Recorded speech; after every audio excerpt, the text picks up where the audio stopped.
On our 25th wedding anniversary, my husband gave me divorce papers instead of a gift. I want someone younger now. And tomorrow, I want you out of this apartment. He declared it in front of all the guests. He forgot that this apartment was a gift from my parents.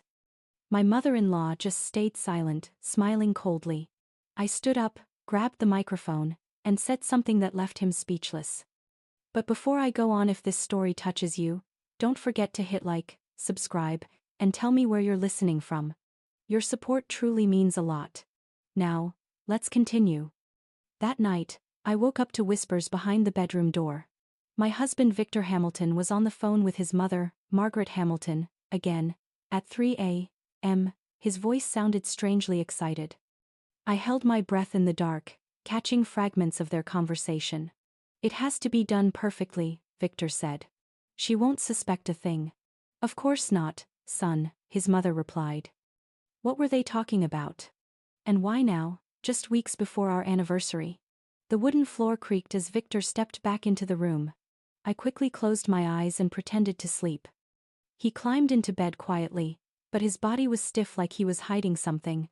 The next morning, things felt oddly off. Victor suddenly turned sweet. "Lux, my love," he said, kissing my cheek. I caught a whiff of expensive cologne. "How about we pick the restaurant for the anniversary today? I want everything to be perfect." "Perfect?" I raised an eyebrow. Victor had never cared about celebrations. "Sure," I replied cautiously, watching him rush off to work. He forgot his phone on the table. The screen lit up with a reminder.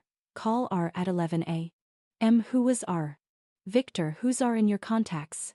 I asked casually while watering the plants. He spun around. For a brief moment, I saw fear flash in his eyes before he composed himself. "Oh, Rebecca. A colleague from San Francisco. Just work stuff." Lies. I knew my husband better than anyone.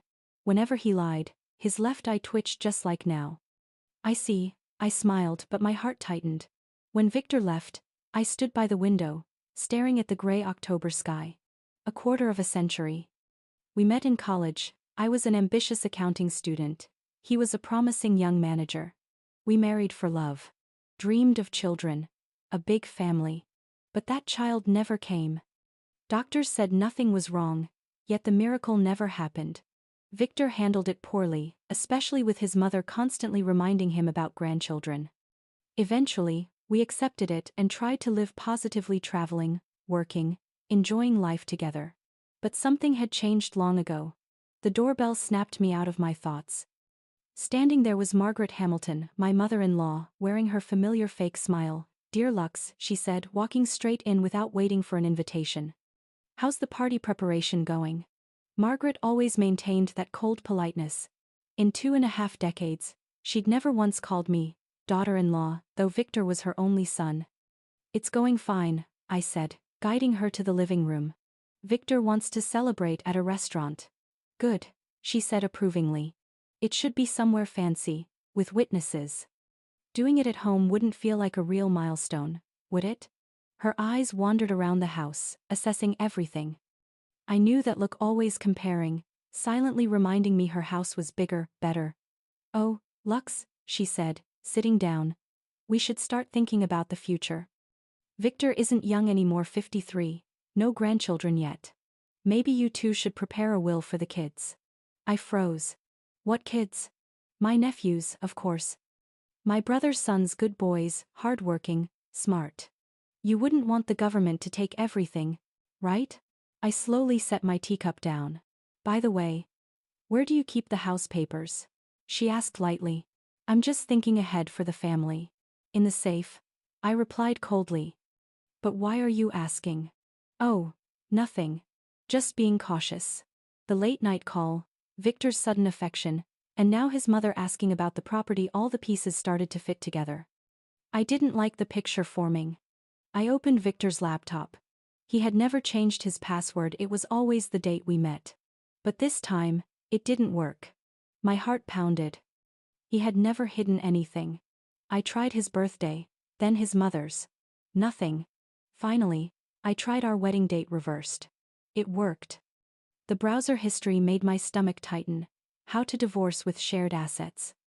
Property rights after divorce. Legal advice for asset division. All searched within the past 2 weeks. My hands trembled as I scrolled through the pages. How to keep the apartment during divorce. Legal tricks to split assets favorably. The phone rang. It was my friend, Sienna Clark. Lux, you won't believe this. I just saw Victor at a jewelry store in Beverly Hills, with a young woman. They were picking out rings. What did she look like? I whispered. About 30, blonde, stylish, pretty but fake looking. Clinging to him like they were married. Lux, are you okay? I'm fine, I lied. But I wasn't. That night, Victor came home with roses and chocolates. For the only woman in my life, he said, kissing my lips. I stared straight into his eyes. We need to talk seriously about our future. Victor froze, pretending to turn on the TV. Everything's fine, right? The anniversary's next week, friends, family, everyone will be there. Let's not ruin it, okay? We'll talk after the party. After the party, I repeated. I understood then something would happen. During the celebration. I pretended to agree, but my heart turned cold. I knew when my husband was plotting something cruel, planned, strategic, with his mother and a lawyer involved. But Victor didn't know one thing. I had an ace up my sleeve, something that could destroy his entire plan. The next morning, I woke up with a tightness in my chest. Victor left early without breakfast. I have a meeting, he said. I gave a bitter smile. A meeting now, I knew exactly with whom. At 11 a.m., the landline rang. Victor had forgotten his cell phone in the kitchen. I didn't pick up, but the answering machine recorded the message. Victor, it's Mom. I spoke to Mr. Richardson. Everything's fine. The important thing is she must not suspect anything until the very end. Call me back when you can. Richardson, the colleague from San Francisco. Now everything made sense. It felt like the ground beneath me collapsed. A quarter of a century beside a man now planning to betray me like it was a business transaction. I picked up Victor's phone. It asked for a passcode. It used to be simple the day we met, September 1st, 1999. But now it needed 6 digits. I tried his mother Margaret's birthday. No. Our wedding date. No. Then I remembered the blonde girl at the jewelry store. My gut told me try March 8th. It unlocked. March 8th, her birthday. The messages confirmed everything. Marina, my love, just a little longer. After the anniversary, everything will be settled. The apartment will be ours. Vic, you said we'd live together by New Year's. I'm tired of hiding. Calm down, baby. Everything's going as planned. Mom's handled it. Lux suspects nothing. Richardson says if we do this right, she only keeps half. The apartment goes to me. I sank into the chair, trembling. They were discussing my life as if it were a cheap item. Victor, his mother, the lawyer Richardson, and his lover, Marina, all working together to trap me. The worst part? Their little play wasn't over yet. Son, are you sure? The apartment's under both names, right?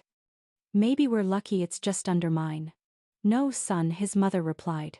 I saw the copy. Both names. But Richardson says there's a way. She just needs to sign the waiver. If she won't do it willingly, she will after what we've planned for the party.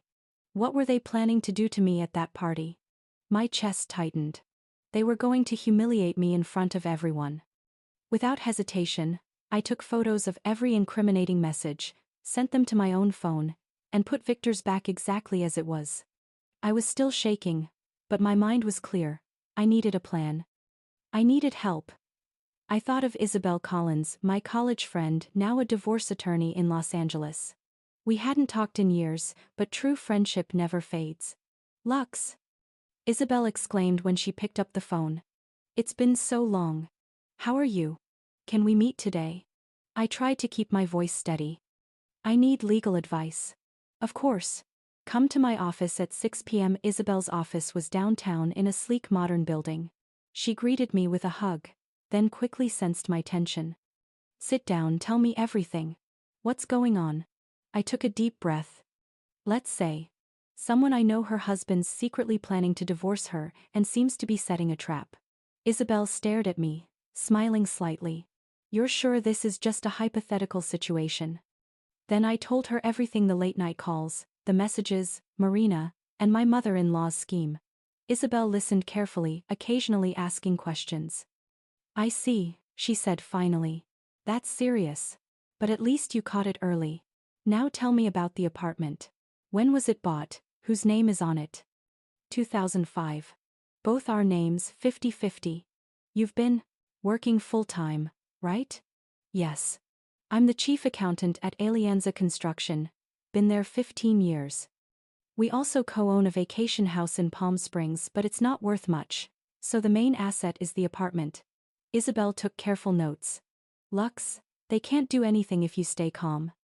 In a divorce, the law splits assets fairly. No one can force you to give up your share. But clearly they're planning something dirty. They want to break you emotionally, cause a scandal, smear you, make you crumble. You need to be prepared. What should I do? Gather evidence. Screenshot the messages. Record conversations if possible. Move some money into your own account. And most importantly, don't let them know you found out. I nodded. For the first time in days, I felt a little lighter. I had a plan, and I had an ally. Thank you, Isabel. How much do I owe you? Oh, please don't be ridiculous. Friends don't charge. Just keep me posted. And remember, whatever happens, you're not alone, and you're not powerless. I went home, determined to act. But what I saw told me the battle had already begun. Victor was standing by the mirror near the door. You're looking a little worn out lately, Lux, he said without glancing at me. Excuse me. Well, you've let yourself go. 50 isn't the end of the world, but you should take better care of yourself. Go to the gym, see a dermatologist, do something for you. Have you seen my friend's daughter? She's 30 but looks 25, takes care of herself. Beautiful. Unlike you. You get it. He was comparing me to younger women to justify his betrayal. I have a meeting tomorrow, Victor said. Tomorrow's Saturday. Yeah, but I'll be busy all day. Another date with Marina. Fine, I replied calmly. Sunday I'll be at Mom's helping her set up her TV. More time with the family of like shoe traders. That evening, while Victor showered, I logged into our online bank account. Over the past month, $300,000 had been withdrawn in multiple transactions, gifts for Marina, legal fees, and who knows what else, all with my money. I laughed bitterly. They were using my money to finance my own betrayal. But I had my own card to play, one they didn't know about yet. A week earlier, I'd received a letter from a notary office. My Aunt Celia, my father's sister, had passed away in Germany. No children, no husband. She left everything to me, her only niece, an apartment in Munich, €500,000 in a bank account, and a luxury 2-bedroom apartment in New York, purchased 5 years ago. I hadn't told anyone. I was planning to surprise Victor on our anniversary. But now, that inheritance was my lifeline. I opened my laptop and began researching how to register the inheritance, transfer the money to my private account, and legally protect myself from those who thought I was a fool. Victor believed he held all the power, but the game had just begun. Monday morning, I woke up with a clear plan. First, see a notary, but not the one handling my aunt's estate. I went to see Mr. Peter Simmons, the same man who'd helped us with the apartment paperwork. When I walked into his office, the elderly man smiled warmly. Lux Hamilton. It's been ages. How's Victor doing? Mr. Simmons, I need your help, and this must stay completely confidential. His expression turned serious. Have a seat. Tell me everything. Do you remember the apartment on Maple Street?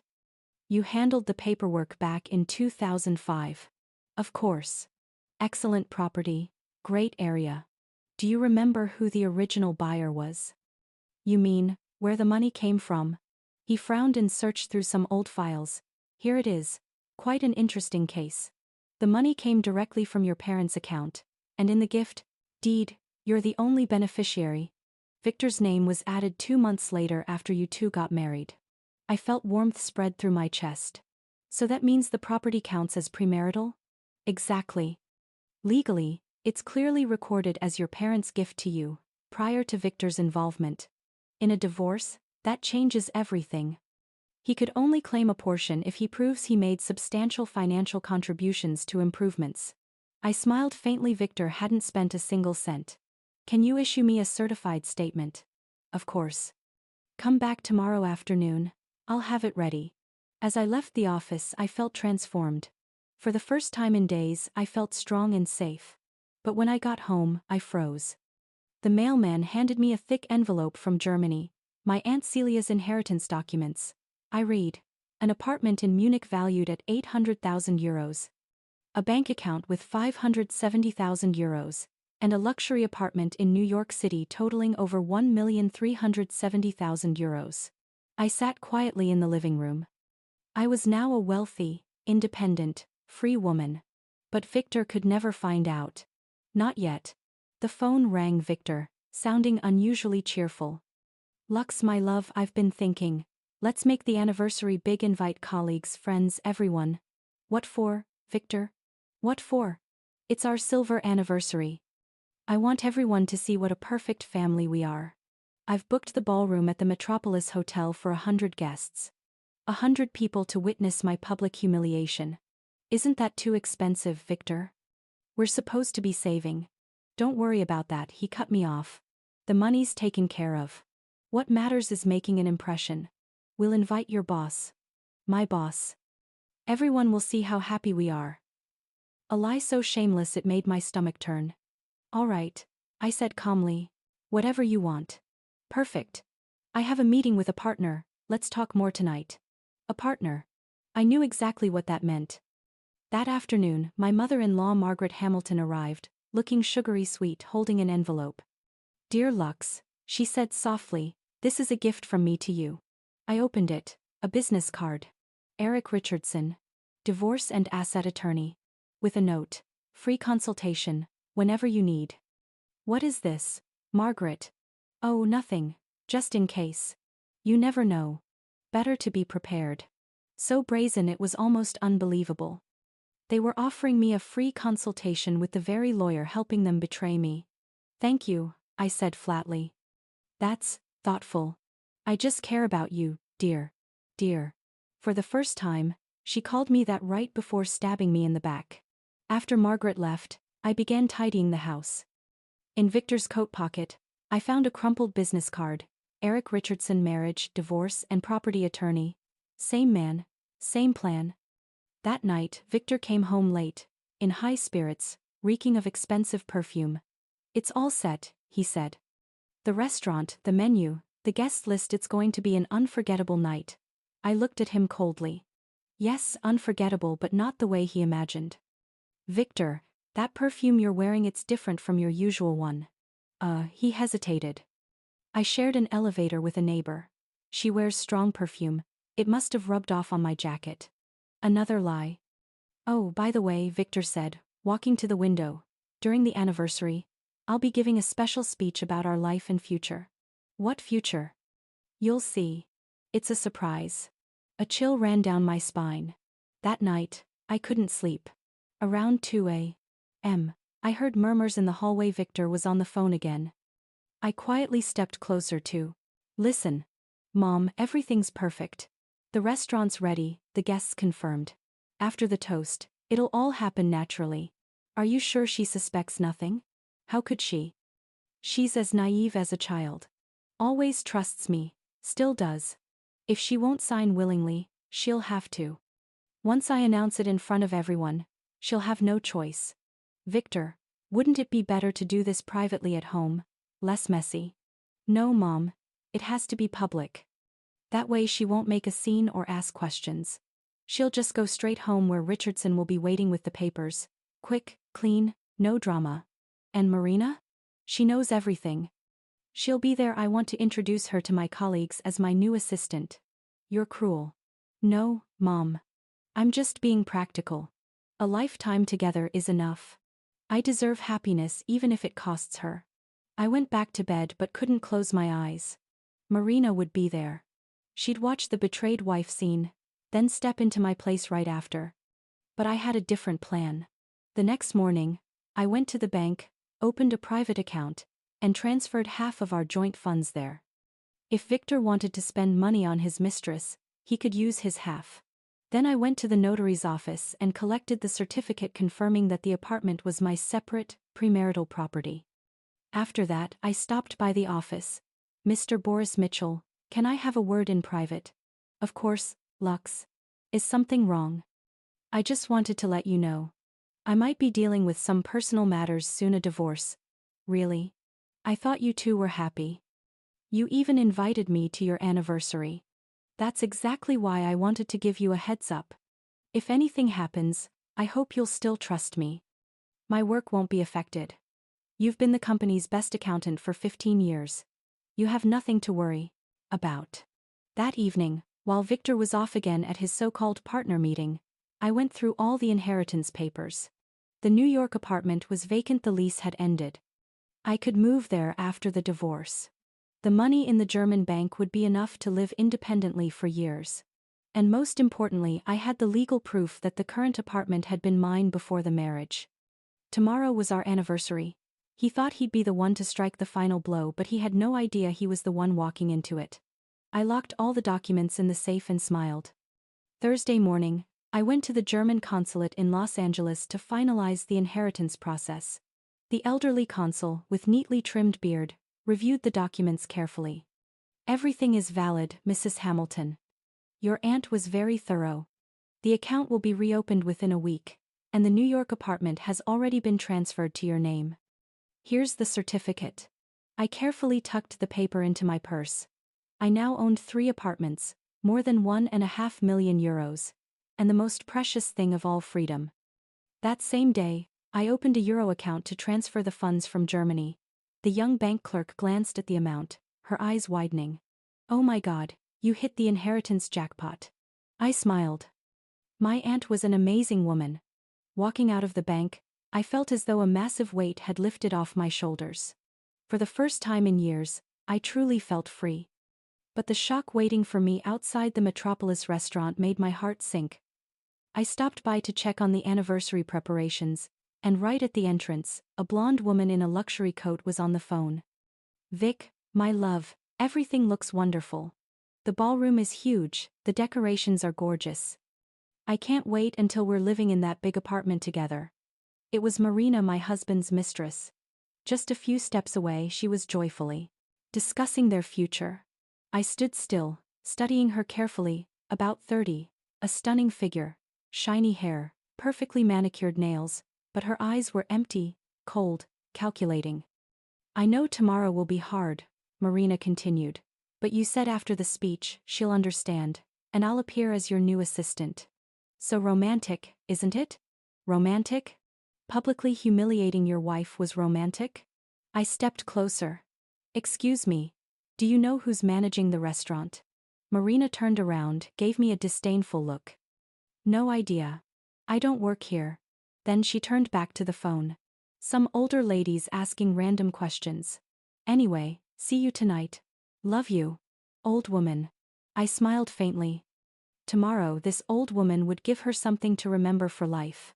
The restaurant manager, a cheerful, round woman, greeted me with a friendly smile. You're here to check on the anniversary, right? Mr. Hamilton has already paid for everything. 100 guests, full dinner, live music. How much did it cost? About $60,000. Your husband picked the most luxurious package. $60,000 to humiliate me in public. I nodded. I see. Can I take a look at the ballroom? It was stunning, high ceilings, crystal chandeliers, spotless white linens, mirrors reflecting everything. Every guest would have a perfect view of the performance. Where's the microphone for speeches? I asked. Right in the center, the manager said. Mr. Hamilton insisted that everyone should hear clearly. Of course, he didn't want anyone to miss my humiliation. When I got home, Victor was pacing, holding a sheet of paper. Oh, Lux. He quickly hid it. Where have you been? I stopped by the restaurant to check things. How did it look? Grand. $60,000 for one night, really? He flinched. How do you know the price? The manager told me. Victor, don't you think that's a bit much? We have other plans. Don't start moralizing. The money's there. What matters is the impression. For the guests or for your mistress? That night, Margaret arrived, buzzing with excitement. Vic, my boy, are you ready? Have you practiced your speech? Yes, Mom, everything's perfect. She patted his shoulder. Your speech will be a success. Everyone will see you made the right decision. The right decision. I stood in the kitchen, feeling my blood boil. What if she makes a scene? She won't, Margaret said firmly. In front of that many people, she'll stay silent. She's well-bred. She'll wait until she's home. Richardson's ready. The papers are done, just waiting for her signature. After the speech, she'll have no choice. I quietly went to my room, opened the drawer papers, evidence, assets, everything was ready. I carefully placed them all into a small folder. The document proving the apartment was my premarital property, the inheritance papers, and statements from my new bank account. Tomorrow, these papers would change everything. That night, after Margaret left, Victor locked himself in his study. I heard him rehearsing his speech, mumbling as if to himself. I moved closer, pressing my ear against the door. My dear friends, today is a special day. A quarter of a century together, I made a decision I thought was right. But life changes, people change, and sometimes you have to be brave enough to admit your mistakes. Mistakes. 25 years of marriage, my life was his mistake. I want to thank Lux for those years, but honesty compels me to speak the truth. We are two different people, with different values and plans for the future. And I have made a decision. The rest was unclear, but the meaning was obvious. I went back to bed without changing. I didn't want to sleep, I couldn't. The next morning, Victor woke up in high spirits. Lux, he said, adjusting his tie in front of the mirror, today's a big day. Yes, our anniversary. Not just that, he smiled strangely. Tomorrow, our lives will change. Completely. Completely. How so? You'll see. It's a surprise. Victor, can I ask you something? What is it? Did you ever truly love me? He froze, hand still on his tie. That's a strange question. Why ask that? I'm just curious. On a special day like this. Of course I did, he said without looking at me. And I still do in my own way. In his own way, like someone feeling pity for a worn-out item that's lost its value. I see. I said softly. All day, Victor was busy calling the restaurant, checking the guest list, giving orders non-stop. By evening, he was trembling with excitement. Ready? Lux? I stood before the mirror, wearing a deep blue elegant dress one I'd bought just for today. Ready. Then let's go. It's time for the truth to come out. The truth. I whispered. Yes, it's time everyone knew the truth. On the drive there, neither of us spoke. Victor tapped the steering wheel nervously. I looked out at the city lights through the window. We had been just as silent on the way to City Hall, but that was the silence of love. Tonight, it was the silence before a war. Lux, Victor said as we arrived at the restaurant, no matter what happens today, I still wish you the best. The best? I repeated. What a cruel kind of mockery. Thank you, Victor, I said calmly. I wish you get exactly what you deserve. The Metropolis ballroom gleamed like a palace. 100 guests sat around round tables, surrounded by white roses and golden candles. I sat at the main table, smiling as I accepted congratulations, though my chest tightened. I knew the storm was coming. Lux, you look stunning tonight, a colleague said. A quarter of a century together, that's so romantic. Yes, I replied, scanning the room. It's truly full of surprises. At the far end, Marina, Victor's mistress, was being introduced as the new advertising assistant. Young, beautiful, dressed in an expensive gown, chatting cheerfully as if nothing were wrong. Congratulations on your 25th anniversary, Victor's boss said. It's rare to see a couple stay strong this long. Thank you, Mr.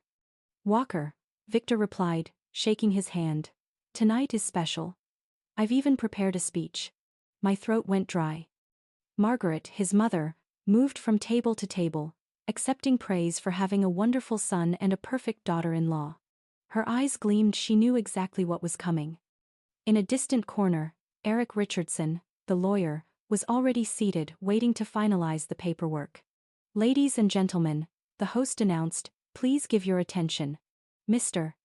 Victor would like to say a few words to his wife." Victor stood, took the microphone, and smiled broadly. "Thank you all for being here tonight." People nodded and raised their glasses. "I've thought a lot about our life together, about what once made us happy, and what didn't." I held my breath. It had begun. "I've realized something important. People change. What once felt right in our youth can turn out to be wrong over time." The room fell silent. Guests glanced at each other, confused. I chose my partner based on emotion. "But life has taught me to see things clearly." "Victor," I whispered. "What are you saying?" "I'm telling the truth, my love. It's time we stop pretending." He turned toward the guests, his tone hardening.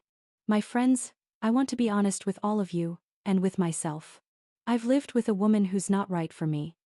A dull, gray person, incapable of being the partner of a successful man." Gasps and murmurs filled the room. "Victor, are you insane?" someone shouted. "On the contrary," he said coldly. "For the first time, I'm clear-headed. This marriage is over. I'm filing for divorce." Some guests' jaws dropped. Others clutched their chests in shock. His mother, Margaret, smiled with satisfaction. "And furthermore," Victor continued, his voice firm, "I want a fair division of assets. Lux will have to leave the apartment. It's time to start a new life with someone new." He glanced toward Marina. She stood at the back of the room, trying to hide her triumphant smile. "Is this a joke?" one guest asked. "Have you lost your mind?"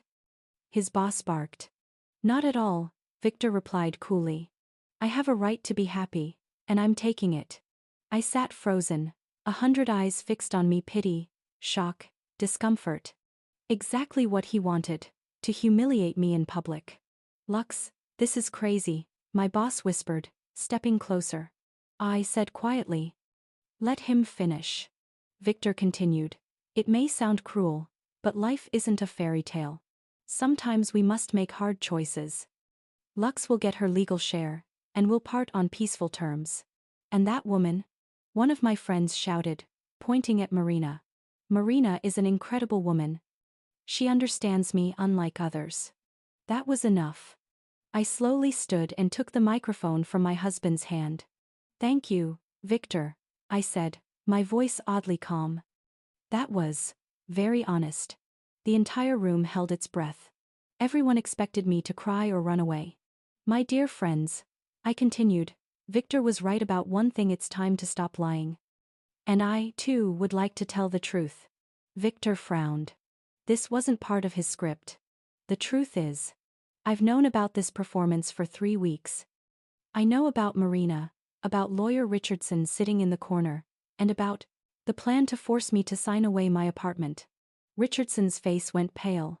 He tried to slip out, but a few guests blocked his way. "What are you talking about, Lux?" Victor stammered. "I'm saying your little plan has fallen apart, Victor.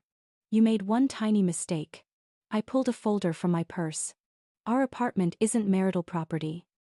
It's a gift from my parents, registered solely under my name before our wedding. Here's certified proof from the notary." Victor stepped back. "That's impossible." "Not done yet," I said. 3 weeks ago, I inherited from my Aunt Celia in Germany, 1 apartment in Munich, 1 in New York, and €500,000. So, my dear Victor, what exactly do you think you're splitting? You get half the ranch and half the car. The rest belongs entirely to me." Marina stood by the wall, her face white as chalk. "And now, the fun part," I smiled. "Do you all know how much this successful man spent staging this public humiliation? Around $60,000 from our joint savings." The crowd erupted in angry whispers. "But I hold no grudges," I went on. "Victor, you're free now. Take your wonderful woman, live wherever you want, just not in my apartment." "Wait." Victor stammered. "We can talk. There's nothing to talk about. Tomorrow, I'll file for divorce. Richardson can go home, I won't be needing him." I turned to the guests. "Sorry for ruining the party, but sometimes truth matters more than appearances. Thank you all for coming. At least now everyone knows who's who." I set the microphone on the table and walked toward the exit. Chaos erupted behind me. "Victor, you bastard!" a woman screamed. How could you do that to your wife? And this is how you repay her. Marina tried to sneak away, but guests surrounded her. You. Stealing someone's husband, you think that's easy? Aren't you ashamed? Margaret darted around, trying to explain something, but no one listened. As for me, I stepped out of the restaurant and lifted my head, breathing in the night air. Freedom. Finally, I stopped at the door and glanced back inside. Through the large glass windows, I saw the paper castle Victor had built for months collapsing in front of everyone. He stood in the middle of the hall, pale-faced, lost like an actor who'd forgotten his lines. The microphone lay on the floor, surrounded by shouts and chaos. Mr. Walker, the company director, stepped forward. Victor Hamilton, I'm deeply disappointed after witnessing this spectacle. We'll need to reconsider your position at the firm.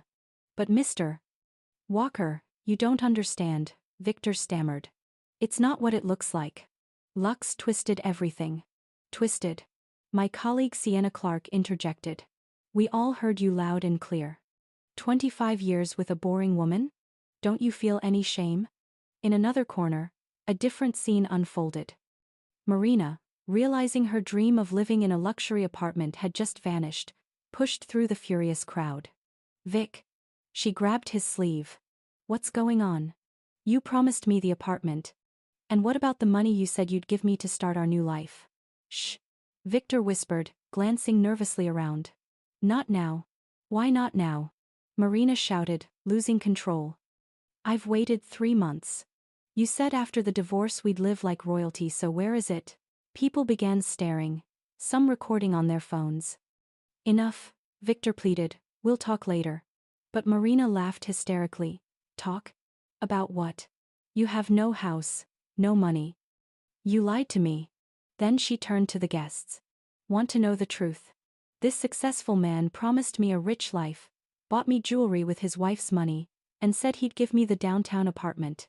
Marina, stop, Victor shouted desperately. But it was too late. And another thing, she continued, he took out loans using their shared property as collateral. $200,000 from Wells Fargo, another $150,000 from Bank of America.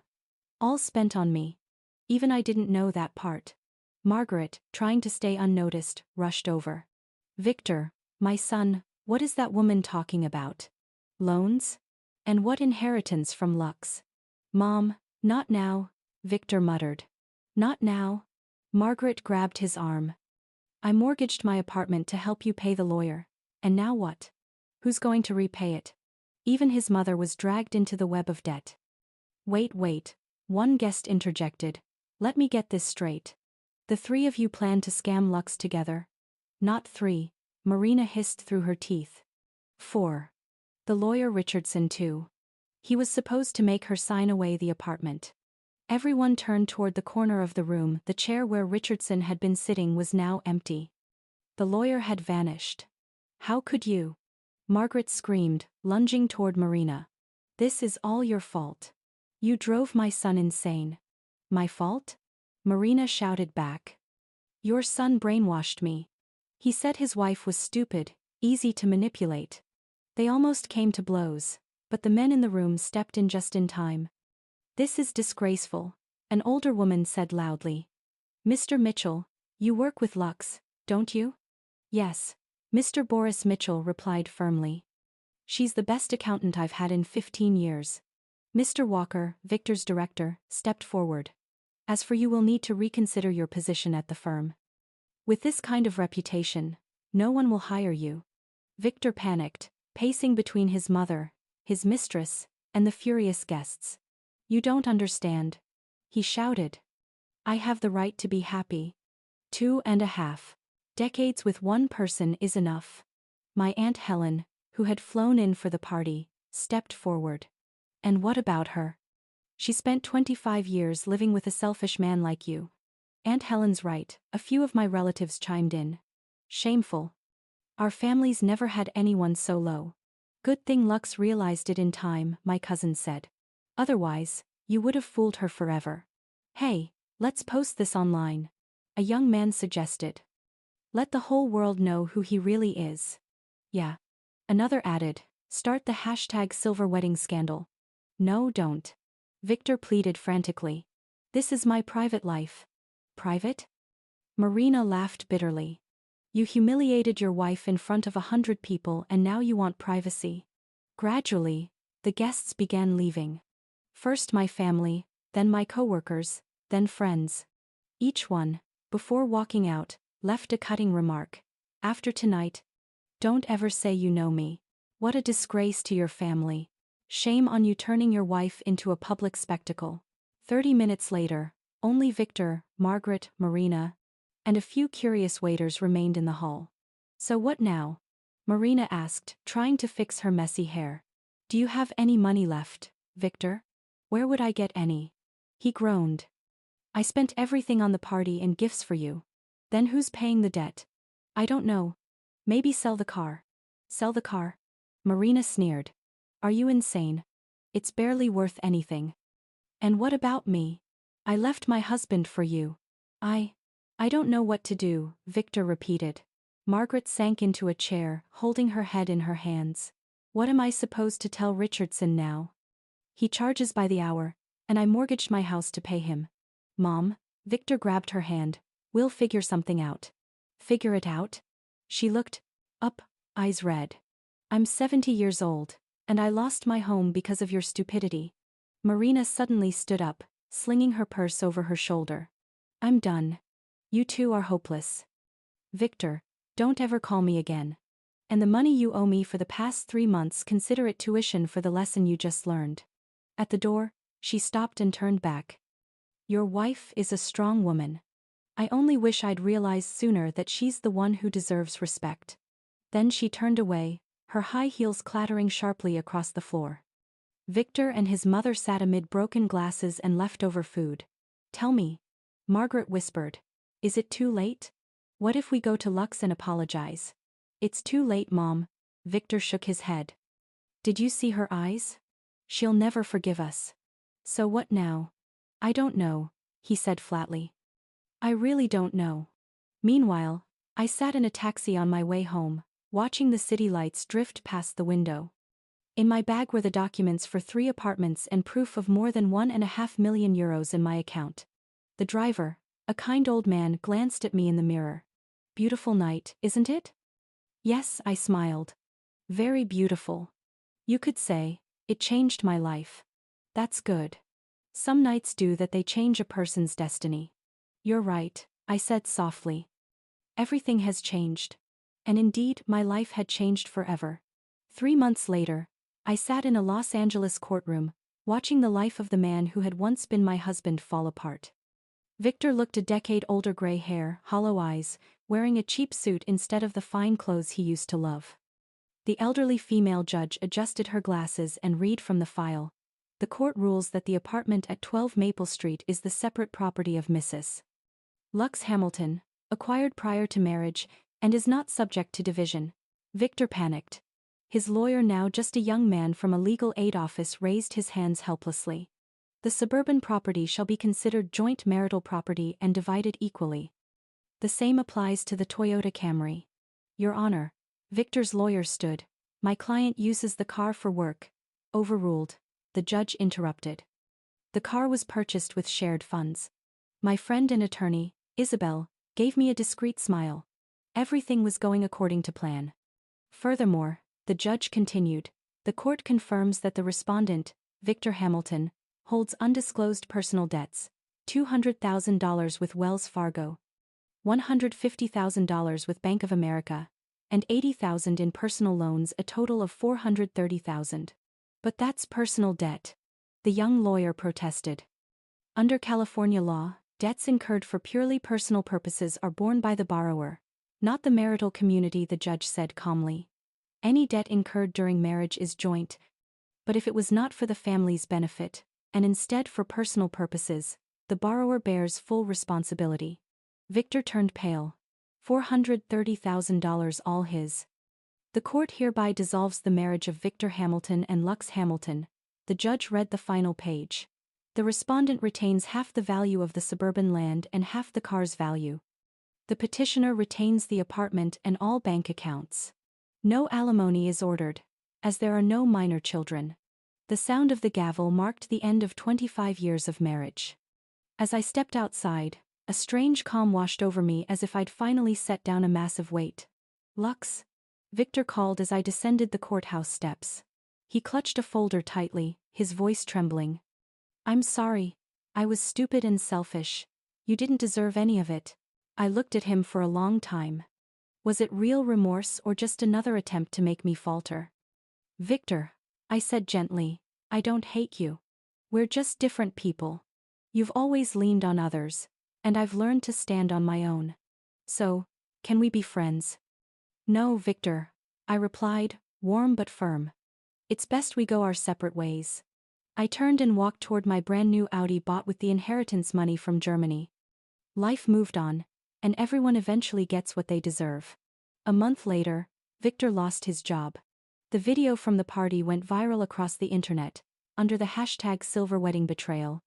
The company couldn't keep someone so publicly disgraced. "You're talented, Victor," his boss said, "but the firm's reputation matters more." "I'm sorry." Finding new work was nearly impossible. Everywhere he went, people recognized him, the humiliated husband from the viral video.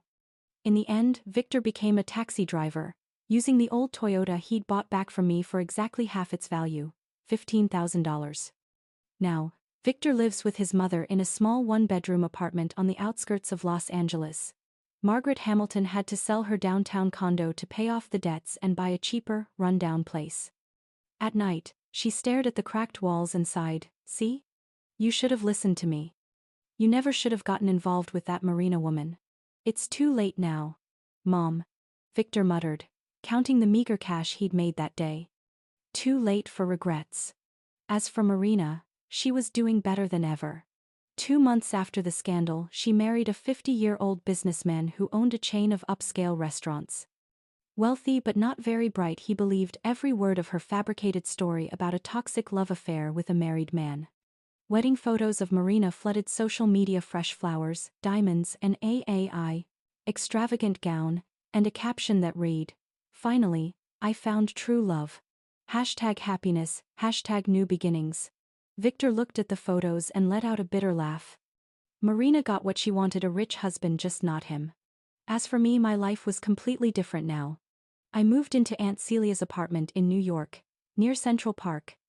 The apartment was spacious and full of light, overlooking old trees, an oasis of peace in the heart of a bustling city. I no longer wanted to be an accountant. With the inheritance from Germany, I opened a small publishing house specializing in translating and printing European books. My lifelong dream, Lux Hamilton, my former boss, Mr. Boris Mitchell, said when I came to resign, "We don't want you to leave." "Are you sure? Don't you want to reconsider?" "Thank you," I smiled, "but I've found what truly fulfills me. From now on, I'll live among books." "Well, I wish you the best of luck," he said. "You know, after what happened with your ex-husband, many of our staff see you as a role model. Women should always know how to protect themselves." One evening, my friend Isabel came to visit. She looked around the cozy apartment and smiled. "Lux, are you happy?" I paused. "I don't feel anger anymore, just relief." "That is revenge," she said. "No. I only stood up for what was mine. The truth always wins, even if it takes time." I sat on the balcony, watching the city lights. "Isabel, do you ever regret those years?" "No," I shook my head. "Those 25 years taught me the most important lesson: to believe in myself and to value honesty above all else." My little publishing house had 5 employees, all talented young translators. We printed beautiful, thoughtful books for true lovers of literature. One day, a young editor said, "Miss Lux, my mom told me you were the talk of that famous anniversary party. She used to work with your old boss. She said women like you are rare." I smiled. "I don't think I'm strong. I just chose not to be a victim." A year later, I received a letter from Victor. "Lux, I don't know if you'll read this. I just want to say that now, I understand. You were the best thing that ever happened to me. I lost you because of my stupidity and greed. I'm not asking for forgiveness, I know I don't deserve it. I just hope you're happy.